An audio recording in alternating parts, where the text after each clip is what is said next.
Welcome, everybody, to this live session. I'm super excited about it. We're going to talk about the secrets of social media car sales. We're joined by Ashley Adams from Atlantic Toyota. She is crushing it right now. Ashley, we'll give you a chance to say deeper hello in just a moment, but hello. Okay, hey. All right, so here's who you got on the call. I'm Matthew. I'm Chief Marketing Officer here at Trade Pending.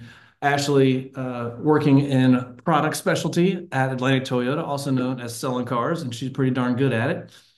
As we do every time we are recording this, we will share it out afterwards. If you have questions as we go for Ashley, put them in the Q&A button there in the Zoom thing. You can chat them in there as well too. I will do my best to field them and answer them. If we don't get to them, we'll answer them after the fact. All right. If you're new to Trade Ping and don't know what we do, we're really good at three things: at taking all that website traffic and turning it into leads. That's the convert more bucket.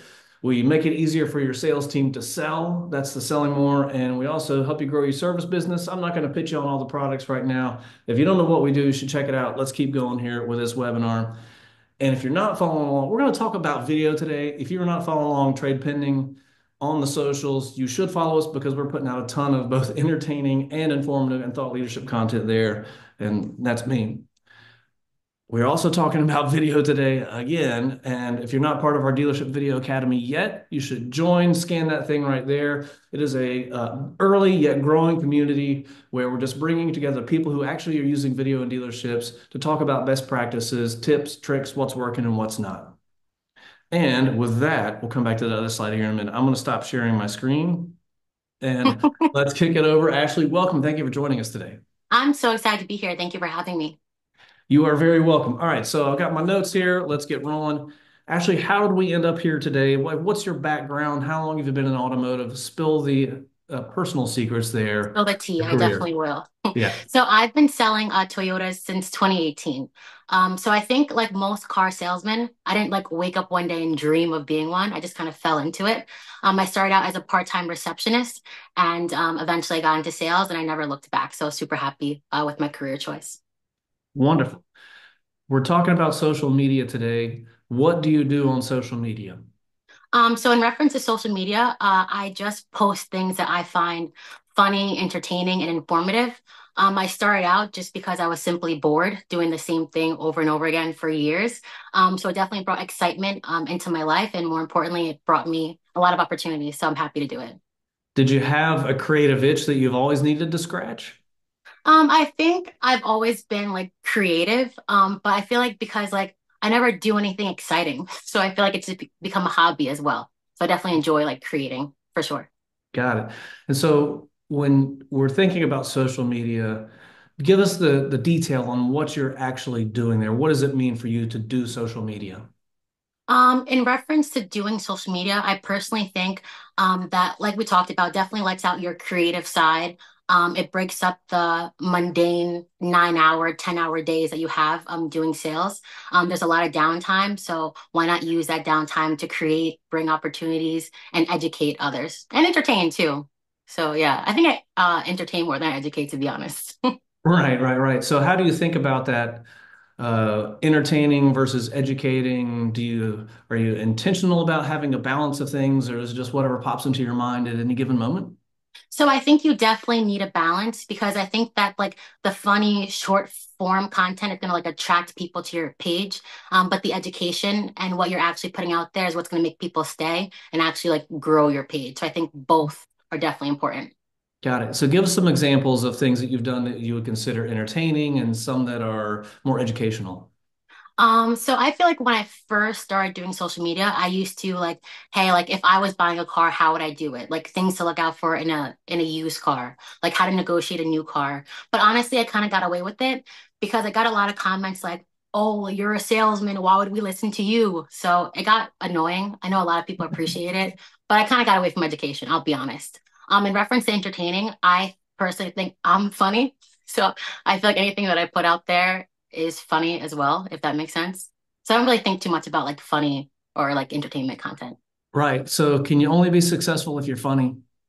No, no, no, no, no. You know why? Because there's someone out there for everyone. So everyone will relate to you in some way, you know? So we were talking about this before we went live, and you said, I hope people don't think I'm too weird. All Yeah, right. I did say that. You did say that. I did say that. And what was my response to that? You said that people would actually probably like me because I'm a little weird or quirky. So people like gravitate towards that, which is definitely Right. true. Right. When I said that, I think that's, having a personality and having that shine through, no matter what that personality is what makes people relatable, is what makes them human, Yeah, it has to. right? Otherwise, you might really just be weird and no one cares. But Yeah, 100%. all right. Are you posting content on all the social media channels or specific ones? How do you approach that? So right now I started posting on TikTok primarily, and then I started growing my Instagram as well, which has been going pretty decent. But I haven't branched out into like YouTube, Facebook. I would want to one day, but I know it's also going to take some like time and effort. So maybe I'm a little lazy. Well, would you say, so why did you decide to then, so you've been mostly TikTok, but you decided to Mhm. go to Instagram. Why did you Yeah. do So truthfully, the reason I started on Instagram is because I feel like TikTok is like a very, very broad audience to the point where like people are like, oh my God, like I wish I was in New York. And I'd be like, where are you? And they're like, oh, I'm in Canada, you know? So I thought that me posting on Instagram would also give me more of like a local audience, which I have gotten some clients from Instagram as well. So I'm happy with that.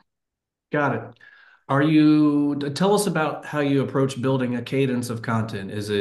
Do you sit down and plan out your week, your month, your days? How do you go about it? I think that if I was a more organized person, I would definitely plan it out.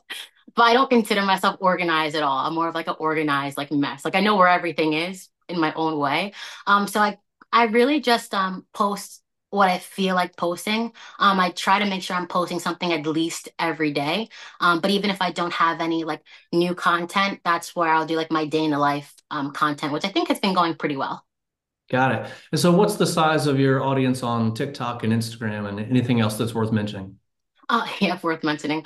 So on TikTok, I'm about to hit 37,000 followers, which I'm really happy about. And on Instagram, I'm about to hit like 8,100. Okay, wonderful. And have you found that some content adds more followers than others?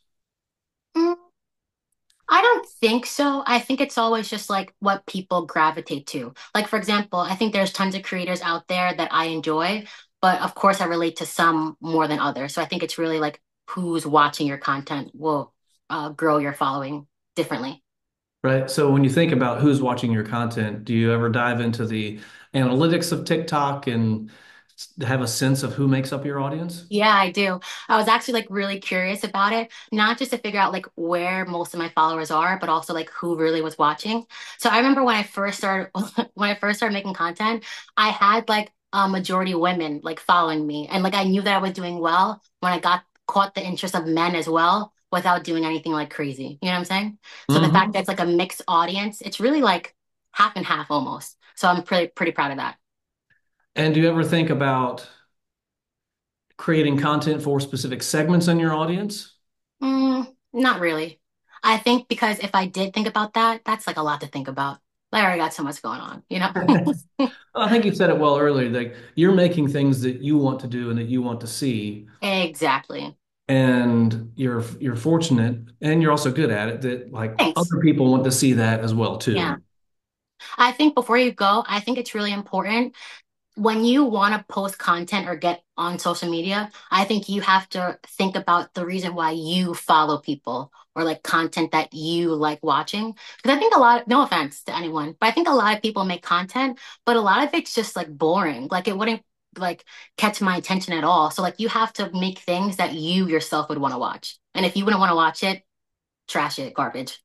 So let's explore boring here. What do you think Yeah. is boring content to be putting out if you're a salesperson at a car dealership? I think I think everyone has different ideas of boring, but I would think just like boring as like dry, like oh, like the dry eye guy, like dry eyes. Like like very just like mundane, like no real highs or lows, no hook, no real point as to why you're watching it. Got it. So what I was kind of driving at there is just showing like, hey, I've got a new 2024 in. here it is. Would you consider that boring? Is that something you would do? Or if you were going to do that, what would you do to make it to Ashley-ify it? Yeah, good question. So for example, I don't know if you like watch my content like that, but like I always told myself that I wanted to actually show off the cars more because I really don't. I feel like my content's mostly about me. So I want to like show off the cars. So I made like a stupid little video of me like dancing in front of every car. And it was like hard to edit and hard to do, but I did a dance and I kept cutting them up in front of different cars. I think like that's a great way to show off cars. And because you only give a little bit of info, but not too much, people are going to want to inquire. So you have to want people to like reach out to you, you know? Hmm. What are you using to shoot and edit? Good question. So I use my iPhone, so I don't have like any like fancy camera. I just use my iPhone. And then reference to editing, I'm a big fan of CapCut. So I use Got it. CapCut a lot. Easy peasy. What have you tried that has worked amazingly well? So I started doing my day in the life content, but it's not like just like me holding a camera. I actually like set up my tripod and it's literally shots of me doing everything that I do. So like, getting the car gas, getting the car inspected, like putting the car in detail. So it's annoying to film. You ever see those like Target influencers in the wild? Like I constantly have to go get my tripod, but I think it makes great content. And I think people really enjoy it to like hear a story and then also see what I'm doing. Have you tried anything that you no longer do or something that has miserably failed that you would tell people not to do? I don't think that it's a fail, and I'll probably still do it. But a lot of people, I feel like they like me, like they want to know like what I do on my day off, or like what I do at home, or like what I do on my off days. So I dabbled in that a little bit, but then I realized that like people don't really like it because I feel like outside of work, I'm very just like stay home, like not much going on. So Just I feel like that pajama doesn't, pants on and yeah, literally 100%. So I feel like that doesn't really do well, but I'll keep doing it. what should people avoid when they're posting on TikTok, Instagram, Okay. whatever channel? So I think it's like the normal subjects that you try not to talk about in like personal settings. Oh no, professional settings, I mean. So I don't talk about like politics, like I don't talk about religion. One thing that I personally don't talk about is I don't post like my boyfriend. Like I don't really talk about him. And I have a reason why, but it's like stupid. Well, I mean, can you tell us why? It's okay if you can't. No, I'll tell you. The only reason why is because you know that posting on social media brings like a lot of trolls, like a lot of negative comments. So like even someone as nice as me, like people think I'm ugly, they think I'm fat, like they think I'm dumb, right? So imagine me posting my boyfriend. Like imagine how mad, how enraged I'd be if they said the same thing about him. I'd probably have to shut the whole thing down. So that's the Right. reason why, because I'm too sensitive. How do you handle the trolls? Uh, at first, it really used to get to me. I'm not gonna lie. Like it really affected me, to the point where it made me like not really want to post at all. But then I realized that people want to get a reaction out of you. Like people literally go out of their way because they're miserable. They want to make you feel like that. So now I just kind of laugh it off. Interesting. Yeah. The completely unrelated, but sort of related. If anyone Mhm. out there has watched the Vince McMahon documentary on Netflix about WWE, he basically says, even if they hate you, they're engaging with you, and that's a good thing. Yeah, that's so And true. there's a fine line there when it comes to social Yeah, media versus trolling and being abusive. yeah. Anyway, wow, it just went really dark there for a second. No, Let's it's okay. Let's okay. bring the sun out. All right. How long has it taken you to grow to 37,000 followers on TikTok? So I started posting consistently. I feel like everyone, like January 2024. So I've done that in like almost a year, but it's kind of cool to say it's been like months. That is an impressive amount of follower growth in a short amount of time. Thanks. Thanks a lot. I think trade pending's at 10,000 plus followers on TikTok, and it's taken us 2 years, but But nobody it's cares growing. about trade pending, so that's fine. Well, It's I, growing. but most people We don't. the people care. The salespeople care for sure. Appreciate that. All right, so posting on social media is lovely. It's great. Having a big follower is great. How does that translate into car sales for you? How have you seen that change since January? Because it's never going to be Immediate. How are you Yeah. seeing it changing over time? So the very first client that actually walked in the door from TikTok, it happened in May. So even that was like 5 months. So I was like sitting at my desk. They paid me for a customer, and I'm like, okay, like I'm not expecting anyone. And so I looked, and it was a girl like about my age. So I'm like, don't say it ain't so, right? So then I walked up, and she's like, hey, like I saw you on TikTok. I literally started jumping up and down. Like that's the weirdness I'm talking about. Like I literally started jumping up and down. So it's kind of been like a slow, like uphill since. But I think when the whole goal was to get customers, when it actually starts happening, it's like such a great feeling. So I think Right. it's impacted me in the fact that people used to look at me like, oh, like why are you recording? Like why do you have your tripod? It's like, oh, how do you do your videos? Right. So that flip happens pretty quick. All right, I'm going to keep hitting you with questions. I do want to remind the audience here as you're tuning in, you guys feel free to use the Q&A button if you have questions you want to ask Ashley. I've got a handful of here, but everybody out there, please submit them and I'll field them over to Ashley here. Okay, cool. So then, even though you're still within a year, Mhm. um, how many people are coming in August, September, October, November saying, "Hey, I saw you on TikTok"? I think that I get like a lot of inquiries, but in reference to people coming in, this month I've had one sale from social media, and last month I had a total of three, which I thought was pretty cool. So it's fantastic. And then what's Yeah. overall, what's a good month for you in terms of the time of year and then the Okay. actual sales? I don't know if this is like a mindset thing, but I've always had amazing Julys. Like I have like amazing Julys where I've sold like the most cars. Like I've had like just great months. Personally, that's kind of changed. Whereas I feel like volume's a little bit harder. I feel like not just for me, but maybe across the board. So right now, if I can do 12 to 15 cars, like that's solid in my opinion. Awesome. Julie, I see you got your hand raised. We got Q&A for days down here. Let's go. All right. Harvey asks you, how do you like the biz? I love the car business. It's something that I never thought that I'd actually get into. It definitely toughened me up because I'm a sensitive little baby. But I definitely love the business. I think it's a career choice as opposed to like a job. Well said. Next question. Have you ever run an ad on TikTok? Oh, no, I haven't. The only reason why is because I'm cheap. So I feel like I don't need to run an ad. I can just make content that people want to watch and share. Got it. If you ever change your mind, you should talk to us. No, like we're not an agency, but Okay. we can point you. Like if you're trying to target more of that market. Anyway, I'm off the rails here. I'm done answering Okay. your question. All Cool. right, let's see here. We got next question here. Do you get people from your dealership to be a part of your social media? And if you do, how do you cultivate that into the culture of the dealership? Okay. So listen. So when I first started making content, I think everyone thought it was cool. So I had my coworkers in my videos a lot.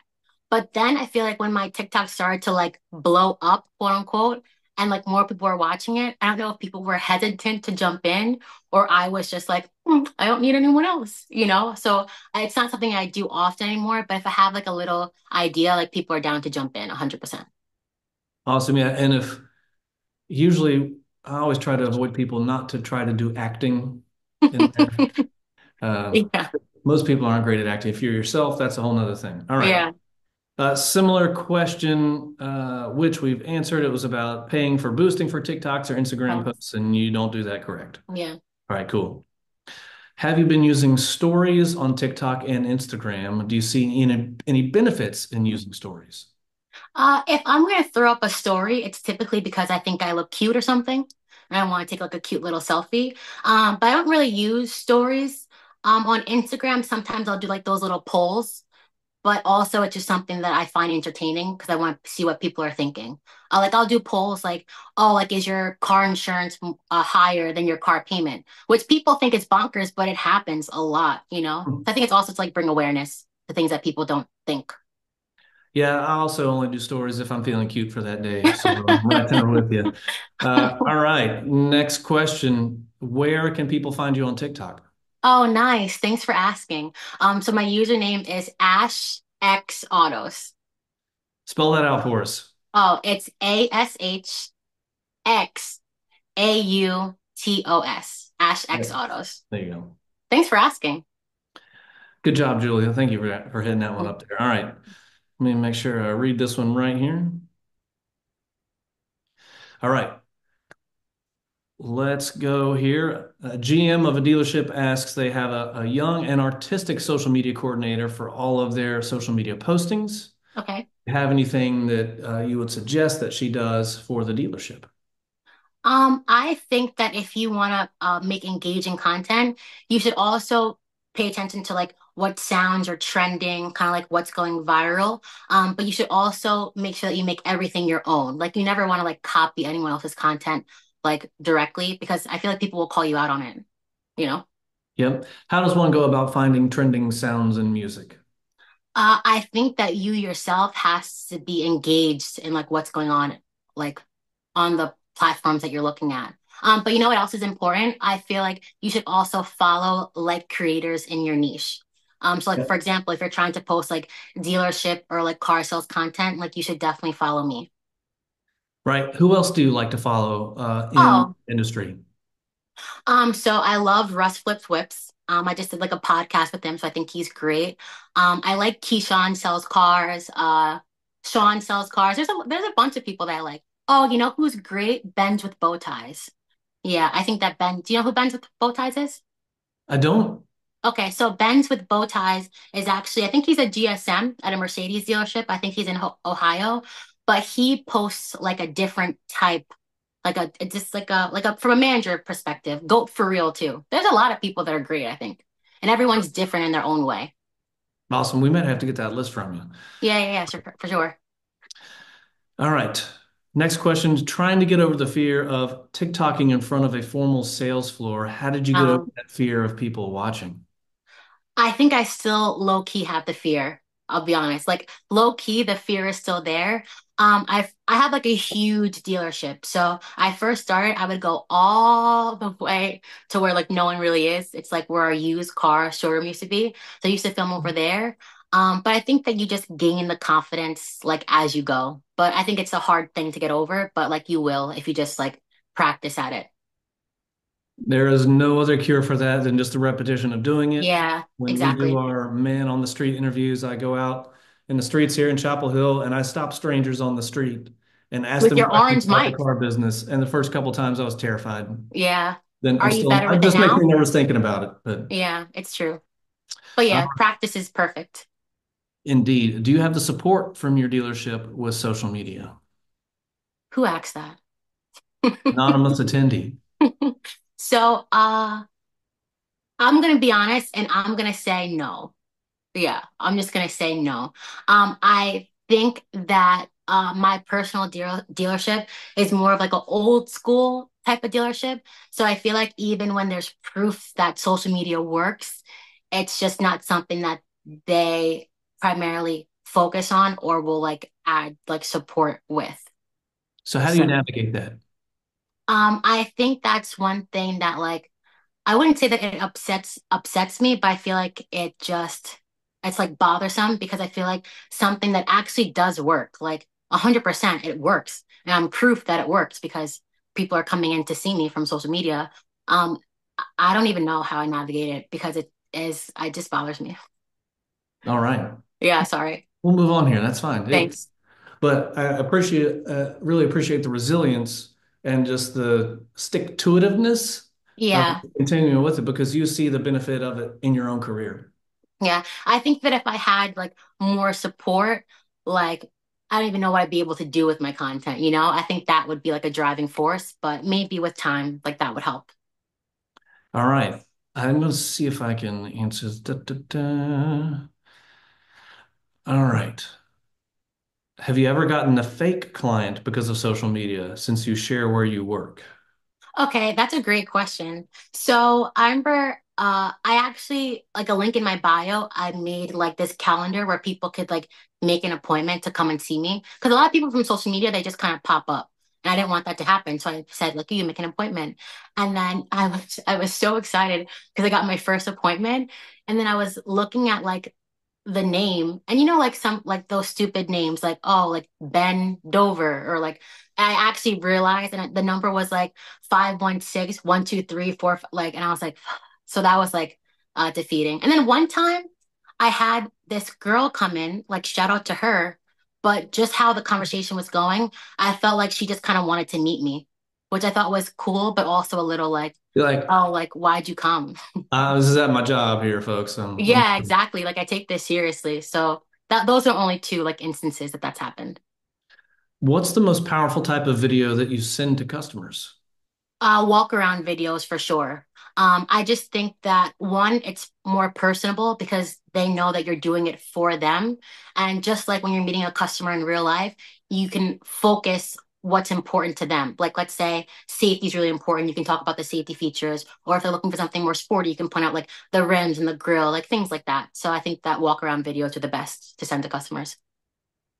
How much time do you spend on TikTok and Instagram each day creating content? I think that it varies. I think that people think that it's time consuming, but it's not really time consuming. I think it's editing that's like the harder part. And I'll do a lot of editing at home. Like sometimes I'll like wake up before I do anything. I'll just like do a voiceover and like put clips together. But I think that editing like long form videos, it takes me like probably about an hour to like edit it and then do a voiceover on top of it and have like an engaging story. And how long of a video would that be if it's taking you an hour to produce? Like a minute and 30 seconds. Okay. Yeah.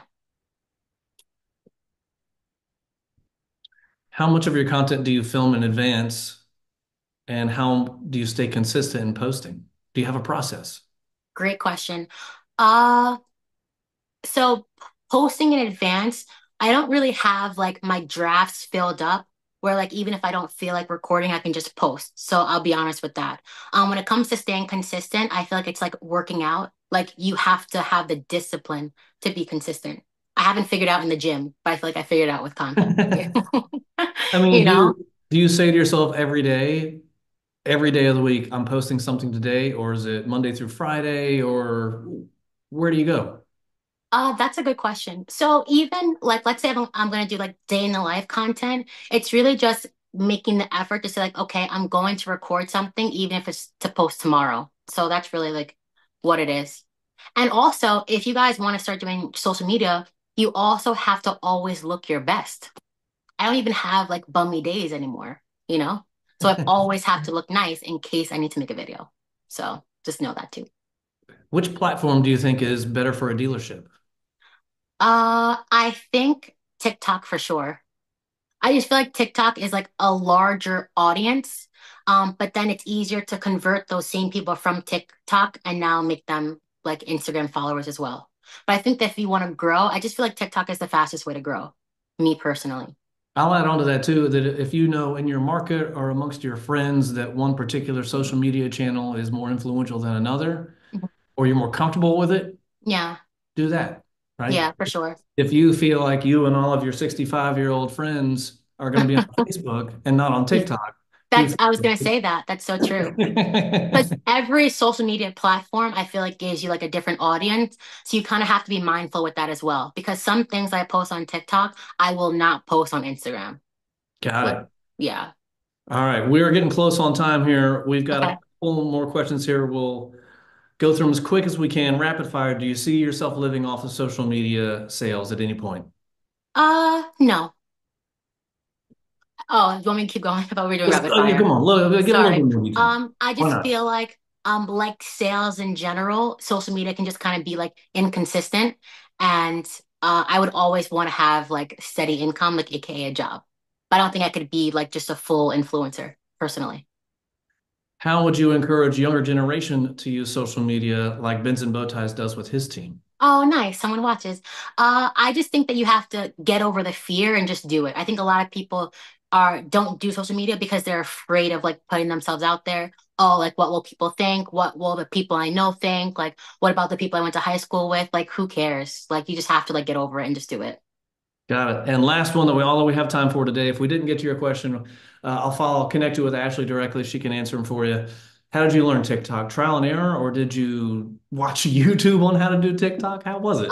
I think trial and error. I think that TikTok is very user friendly, but the trial and error comes from what you actually like creating. Like if you want to post, you have to post things that you actually like doing. Like a hairstylist, like if you don't like doing box braids, like don't put them on your website, you know? Got it. Wonderful. All right. So we are out of time here today. We want to be respectful of Ashley's time and everyone else's time. But man, you guys are hitting us up with the questions. We will get everyone's questions answered. We'll connect you with Ashley so she can answer them for you. I'm going to roll back over here real quick. Here we are in the final steps here of this. If you made it through and you're still here and you want your own trade pending mascot, the Wobbly Bird, Ashley has hers, but she's never taken it out of the box. Not yet. That's just embarrassing for both of us. Send us a note there. We'll send you one of those. Here we are. You know what? We should have put your Instagram handle or excuse That would me, have been your TikTok genius. handle onto there. Like, oh, that's my bad. It's At okay. X Autos is what you're looking for Yes. on TikTok. Yes. Ashley, thank you for joining us today. Thank you for being a part of us, and we look forward to working with you in the future. Maybe we'll have you back again sometime. I would love to. I would love to. But yeah, thanks for having me. Wonderful. Thank you, everybody, and we will see you next time. Bye. Okay. Bye.